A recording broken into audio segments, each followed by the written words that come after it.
Voici une histoire que moi, je ne veux pas faire d'analyse et je veux simplement que vous écoutiez l'histoire. Donc, je dis bien ceci, je veux que vous écoutiez simplement l'histoire où c'est un monsieur qui passe le temps à New York avec sa petite fille où c'est de 12 ans ou c'est de 13 ans. Je dis bien ceci, un monsieur qui a accouché son enfant, elle a grandi, elle a où c'est 12 ans ou c'est 13 ans. Le gars prend sa fille, il passe le temps à New York, c'est tous les jours à la maison. Maintenant, la femme que lui, il a aussi pris, l'a mise à la maison, qui va vivre avec elle, elle arrive, elle se rend compte que la fille de son mari est plutôt sa rivale, parce que la petite fille, dont la go entre-temps s'est détachée, et elle reste comme ça, elle pose le problème à mon dos visuel, se demande, qu'est-ce que je peux faire, est-ce que je dois dire à la mère, est-ce que, écoutez l'histoire, on se retrouve tout à l'heure. Une fille de 13 ans, quoi. Avec sa fille, sa propre fille de 13 ans. Du coup, aujourd'hui, on n'est pas ensemble, mais je parle avec l'enfant souvent. Et l'enfant me dit que jusqu'à présent, son papa continue toujours. Donc, mon problème est que ça me range un peu parce que sa famille est au courant. J'avais appelé sa famille, ils sont au courant, mais ils n'ont jamais dit à la maman de l'enfant. Donc, ils habitent qu'à deux. Est-ce que je peux appeler, ma question est que, est-ce que je peux appeler la maman de la petite pour lui dire ce qui se passe? Mais toi, comment toi t'as su que il est de son propre enfant? Et parce qu'en vivant ensemble, on a fait 3 ans dans la même maison et je Ah, d'accord, tu vivais en concubinage avec lui. Oui. Ah, d'accord. Et c'est comme ça que tu as su que il de sa fille de 13 ans. Oui, oui, ma coach. Donc quand j'ai découvert ça, l'enfant ne voulait pas d'abord dire parce que je sais pas ce qui me poussait. C'est comme si c'était un esprit qui me demandait, qui me poussait à poser des questions à l'enfant. Est-ce que ton papa ne te touche pas? Est-ce que l'enfant disait toujours non? Et souvent, quand on dormait, je me réveillais dans la nuit, j'étais seule sur le lit, lui n'était pas là, tu te réveilles, il est soit dans la chambre avec l'enfant, soit à 2 heures en train de suivre un film avec son enfant.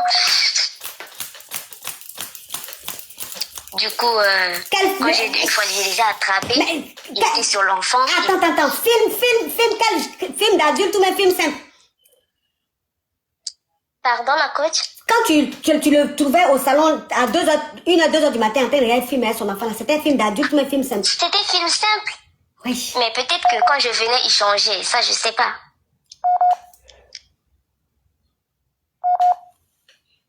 Oh my God, oh my God, oh my God. Quand je l'ai vu, je suis venue les attraper. Il était sur l'enfant. Après, il me dit, ils étaient en train de jouer. Et quand je demande à l'enfant ne voulait pas me dire. J'ai appelé la grande sœur de son père. Je l'ai expliqué. Et c'est une grande personne. Il a 42 ans.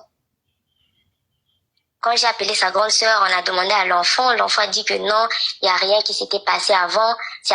C'est juste que son père était venu monter sur lui. Mais on a dit que non, il faudrait qu'on sépare le père et l'enfant.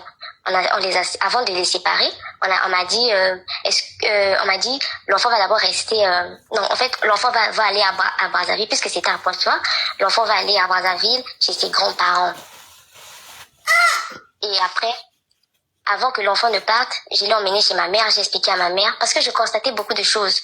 L'enfant n'avait pas peur de son père, elle pouvait s'habiller devant son père, elle pouvait dire à son père, tu peux me raser les poils. Donc, elle n'avait même pas peur, même pas honte. Une fille de 13 ans, elle avait déjà tout. Elle n'avait pas honte de son père. Quand j'ai dit ça à ma mère m'a dit, je savais que ça devait arriver. Parce que je n'ai jamais vu un enfant qui n'a jamais honte comme ça là de son père. Qui dit tout à son père. Et la main, elle va montrer son père tout. Après, ma maman l'a pris, on l'a pris avec douceur. C'est là où elle a avoué beaucoup de choses que ça a commencé depuis qu'elle avait 8 ans. Wouh! Partie 3.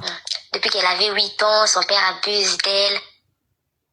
Est-ce qu'on l'a demandé, est-ce qu'on t'avait menacé, que qu'on va te faire du mal, elle a dit non. Non, pas encore de ma chérie, on est sur TikTok. Donc, vous avez demandé à la petite si son papa l'a menacé et tout, elle a dit quoi? Oui, elle a dit non, papa n'a jamais menacé. Jamais. Donc ils ont tout fait, tout ce qu'un homme et une femme fait là, tout déjà fait. Donc quand l'enfant est parti à Brazza, arrivé à Brazza, ses grands-parents, il a déconné là-bas, fallait qu'on lui renvoie chez son père. Quand on l'a renvoyé, je crois, une semaine après, quand on renvoyé à la maison, j'ai pris son téléphone, j'ai vérifié sur les conversations de son père et elle. Ma coach. Les photos, donc le papa envoyait des photos à l'enfant également. Donc c'est un vrai couple. Tu dis quoi? Un vrai couple. C'est un vrai couple. Du coup, quand j'ai vu ça, j'ai préféré les laisser et puis je suis partie. Donc jusqu'à l'heure, la maman de l'enfant n'est pas au courant de ce qui se passe. Mais pourquoi l'enfant n'est pas avec sa maman? Pourquoi l'enfant est avec son papa? L'enfant avec son père depuis l'âge de 4 ans. Mais pourquoi la maman a abandonné son enfant ou bien je sais pas? Ah, ça, je sais pas. Ça veut dire que lui et sa fille, quand vous avez appris et que vous avez fait partie la fille de la maison, vous avez emmené la fille chez ses parents, chez les parents du monsieur, la petite fille, elle a tout fait pour mal se comporter là-bas, ils l'ont chassée, ils ont appelé son papa pour lui dire viens chercher ta fille. Parce que le comportement qu'elle a, son impolitesse, on ne peut plus la supporter. Donc quand elle est revenue à la maison, tu étais encore avec son papa. Donc quand elle est revenue à la maison, J'étais encore. tu étais encore avec son papa, tu étais encore chez son papa. Oui, parce que j'étais pas partie, on avait eu la loterie des États-Unis, on avait joué. Parce que on va partir. Du coup, comme c'est trop long, la procédure, on attendait. Et quand l'enfant est revenu, j'ai constaté ces choses-là. Je me suis dit non. Donc quand la petite fille est revenue, tu as pris son téléphone pour fouiller dedans et tu as vu, quand elle était chez les parents de son papa, les conversations qu'elle avait avec son papa, c'était les conversations d'un couple. Le monsieur envoie des photos, elle aussi elle envoie des photos à son papa. Elle aussi, oui.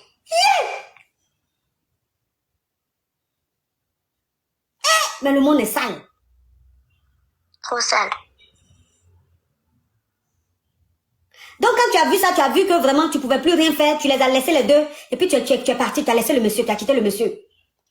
Oui, j'ai fait une autre procédure et là je suis dans un autre pays. Ok, tu as fait une autre procédure, tu as quitté le pays, tu es dans un autre pays. Mais tu es resté en contact, tu es resté en contact avec la petite? Oui, avec la petite, mais pas son père.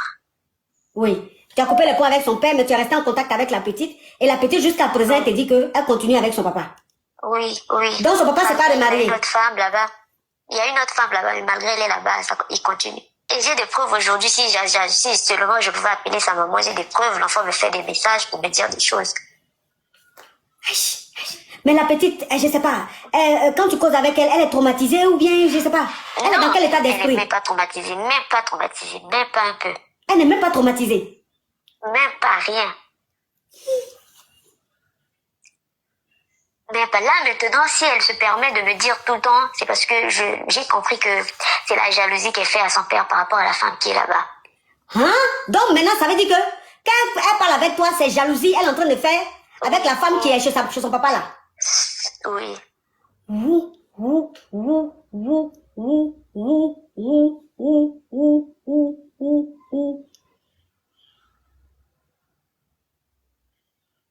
Donc, ça veut dire que les parents, la famille du monsieur sait. Oui, il sait. La famille sait. C'est la maman de la petite fille là qui ne sait pas. Oui, c'est la maman de la petite qui ne sait pas.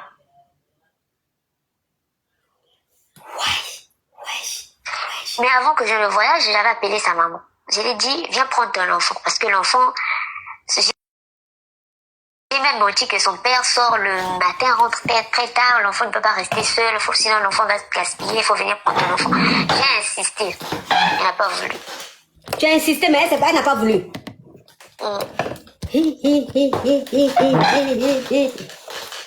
Chérie, c'est-à-dire que si tu n'as pas vécu quelque chose, même tu n'as pas un proche qui vit quelque chose, tu vas jamais croire. Mais dans ce monde, il y a des choses qui se passent. Donc aujourd'hui, qu'est-ce que ça dit aujourd'hui, tu te demandes si tu dois tout expliquer à sa maman ou pas, c'est ça? Oui, c'est ça. Mais pourquoi depuis là, tu n'as pas dit à sa maman, ou bien tu n'es pas allé à la police, ou bien je sais pas? En fait, moi, je me disais que... Seigneur Jésus. Mais le monsieur et sa fille, ils sont possédés? Non, vraiment. Ils sont possédés? C'est que la petite fille même, elle sait même pas ce qu'elle fait. Parce que je sais pas, je comprends pas. Essaie, ma coach, essaie. Et elle appelle comment? Elle appelle papa? Quand elle appelle papa ou bien elle appelle par son prénom? Elle appelle papa. Deux fois, elle appelle par son prénom, deux fois papa. Salut à tous, c'est bienvenue dans cette nouvelle vidéo. Encore une fois de plus, on se retrouve pour échanger, parler d'un sujet qui de près ou de loin concerne notre communauté. Si on parle de ce qu'on a vu, on a entendu, et si possible, on donne un peu notre avis. Alors, moi j'ai dit ceci au départ, à l'entrée de la vidéo, j'ai dit ceci. Je ne suis pas là pour faire l'analyse, pour essayer de comprendre pourquoi est-ce que le monsieur fait. Chacun a ses... Parce qu'il faut dire un truc, chacun a ses... Il y a des gens qui ont des fantasmes bizarres, parce que ça peut être un fantasme, ça peut être une pratique, ça peut être... Je dis, chacun a ses fantasmes, chacun a sa vision, chacun a ce qu'il pense. Il y a parfois des gens que tu restes comme ça, tu ne comprends pas ce qui se passe dans leur tête. Il y a des gens qui restent comme ça là, ils te regardent comme ça là. Donc, tu te demandes que, mais le gars, s'il pousse même son vice là, comment? Donc, tu vois un monsieur qu'il abonne sa petite fille. Sa fille a déjà ses 12 ans ou ses 13 ans. Le gars, depuis que la petite fille a son petit âge, que les trucs sortent déjà, le gars passe le temps à nioxer. Ah, c'est son enfant.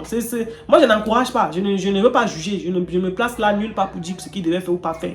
Mais je dis seulement que, soit sa fille qui est là, elle grandit, le gars nioxe, on envoie chez les parents, elle dit que non, elle aussi, la petite fille dit aussi. Parce qu'il y a mais il faut dire un truc, c'est que la petite fille est naïve dans l'histoire. Donc, c'est pas comme si la petite fille est naïve. Il y a deux raisons. Soit le père fait ça pour des pratiques, soit le père le fait par fantasme. Ça veut dire qu'il reste comme ça. Et maintenant, ce qu'ils oublient généralement, c'est qu'en faisant comme ça, toi, le père, d'une manière ou d'une autre, tu vas traumatiser ton enfant parce que après, à cet âge-là, après, quand il va rester comme ça, il va vouloir vivre sa vie de jeune adolescent et quand il va rencontrer d'autres hommes, ça sera assez compliqué. Et du coup, ça va entraîner d'autres choses, d'autres conséquences. Bon, bref, moi, je dis toujours aussi, on ne peut pas sauver tout le monde. C'est une réalité. Il faut dire un truc. C'est que même si tu donnes des conseils tous les jours en longueur de journée, du matin, midi au soir, 24 heures sur 24, il y aura tous des gens qui vont aller tomber dans le même piège là tous les jours. Vous avez dit qu'à un moment donné, on ne peut pas sauver tout le monde. On doit se faire à l'idée où il y a des gens qui vont tomber dans le trou, qui vont se blesser. Tout comme il y a des gens tous les jours qui quenchent, qui die, qui décèdent. Parce que, voilà, ils ont toujours eu un petit moment d'égarement. Donc, je dis bien, on ne peut pas sauver tout le monde. Cette petite fille-là, elle est condamnée déjà. Quand elle dit condamnée, c'est pas